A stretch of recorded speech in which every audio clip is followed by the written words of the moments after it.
Canto 5, The Lustful. And so from Circle 1 I now went down deeper to Circle 2, which bounds a lesser space and therefore greater suffering. Its sting is misery. Minos stands there, horribly there, and barking. He, on the threshold, checks degrees of guilt, then judges and dispatches with his twirling tail. I mean that every ill-begotten creature, when summoned here, confesses everything, and he, his sense of sin is very fine, perceives what place in hell best suits each one, and coils his tail around himself to tell the numbered ring to which he'll send them down. Before him always stands a crowd of souls. By turns they go, each one for sentencing. Each pleads, attends, and then is tipped below. You there, arriving at this house of woe. So, when he saw me there, the judge spoke forth, to interrupt a while his formal role. Watch as you enter, and in whom you trust. Don't let yourself be fooled by this white threshold. My leader's thrust. This yelling, why persist? Do not impede him on his destined way, for this is willed where all is possible that is willed here, and so demand no more. But now the tones of pain continuing demand I hear them out, and now I've come where grief and weeping pierce me at the heart. And so I came where light is mute, a place that moans as oceans do impelled by storms, surging, embattled in conflicting squalls.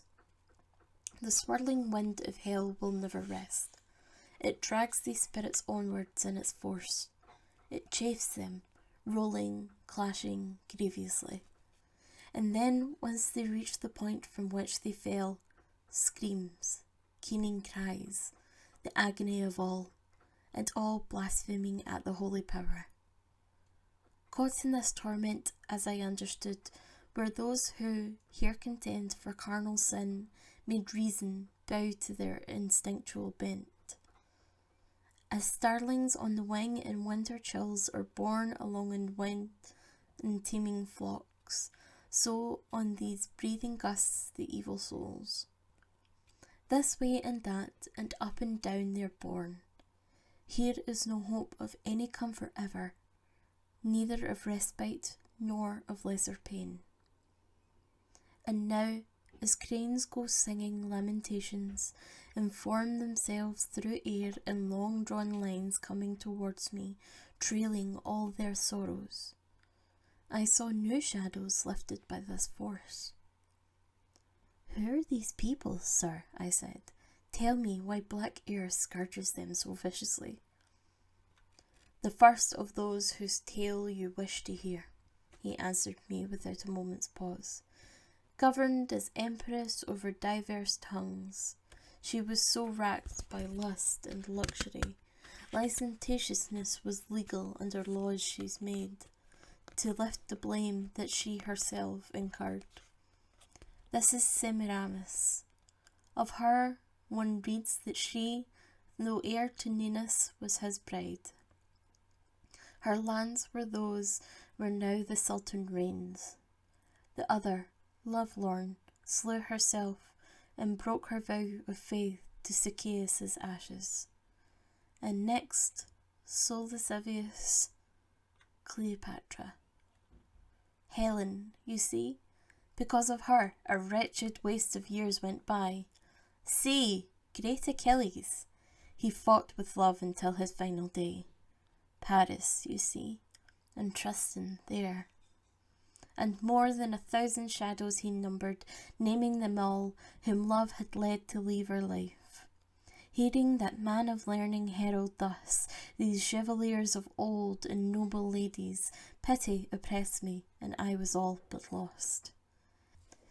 How willingly, I turned towards the poet, I'd speak to those two who go conjoined and look to be so light upon the wind. And he to me, you'll see them clearer soon. When they are closer, call to them, invoke the love that draws them on, and they will come. The wind had swept them nearer to us now. I moved to them in words, soul-wearied creatures, come, if none forbids, to us, and breathless, speak. As doves, when called by their desires, will come, wings spreading high to settle on their nest, borne through the air by their own steady will, so these two left the flock where Dido is. They came, approaching through malignant air, so strong for them had been my feeling cry. Our fellow being, gracious, kind and good, you on your journeying through this bruised air, your visit too who tinged the world with blood. Suppose the sovereign of the universe were still our friend, we'd pray he grant you peace. You pity so the ill perverting us. Whatever you may please or hear or say, we as we hear, we as we speak, assent so long as now they do. These winds stay silent. My native place is set along those shores through which the river Po comes down, to be at last at peace with its tributaries.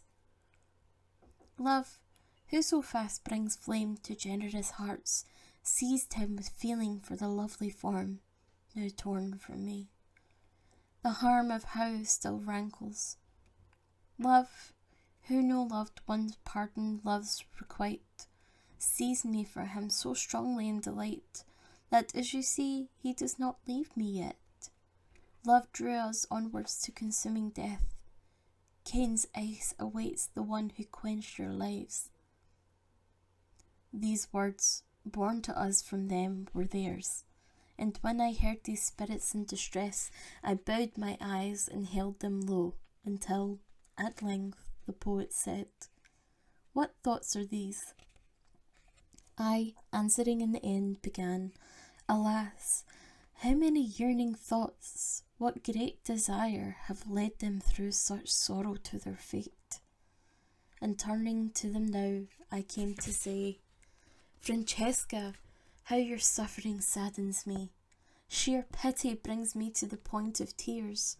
But tell me this, the how of it, and why, that love, in sweetness of such sighing hours, permitted you to know these doubtful pangs." To me she said, "There is no sorrow greater than, in times of misery, to hold at heart the memory of happiness. Your teacher knows. And yet, if you so deeply yearn to trace the root from which the love we share first sprang, then I shall say, and speak as though in tears. One day we read together, for pure joy, how Lancelot was taken in love's palm. We were alone. We knew no suspicion. Time after time, the words we read would lift our eyes and drain all colour from our faces. A single point, however, vanquished us, for when at last we read the longed-for smile of Guinevere at her last lover kiss, he, who from me will never now depart, touched his kiss, trembling to my open mouth. This book was Gaelholt, Pander penned the pimp. That day we read no further down those lines. And all the while, as one of them spoke on, the other wept, and I, in such great pity, fainted away as though I were to die. And now I fell, as bodies fall, for dead.